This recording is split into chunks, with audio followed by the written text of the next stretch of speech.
কষ্ট বহু রকমের হয়। নাম্বার ওয়ান কষ্ট হলো শারীরিক কষ্ট, নাম্বার 2 মানসিক কষ্ট, নাম্বার 3 আমার সামনে দেখাদেখি কোনো কিছু দেখে তাকে দেখে তার মনে অনুভব করাটা, সেটা একটা কষ্টের। কেউ টিভি দেখে কষ্ট পায়, অন্যজনের টাকা নিয়ে কামাচ্ছে আর টিভির সামনে দেখে চোখে জল ফেলছে, এটা এক ধরনের কষ্ট। আর একজনের কষ্ট হচ্ছে কেউ ফেসবুক দেখে কষ্ট পায়।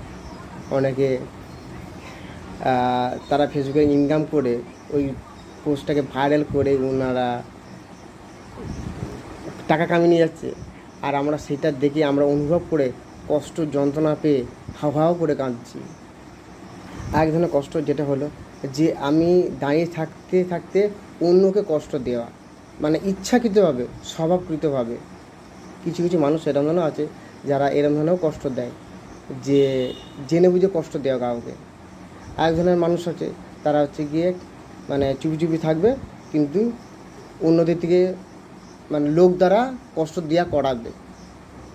তো এইগুলো হচ্ছে গিয়ে বিভিন্ন রকম কষ্টের পন্থা। আপনি কোনটার মধ্যে ভুক্তভোগী, দয়া করে কমেন্ট বক্সে জানাবেন এবং লাইক অ্যান্ড শেয়ার করে আমাদেরকে উৎসাহ জানাবেন।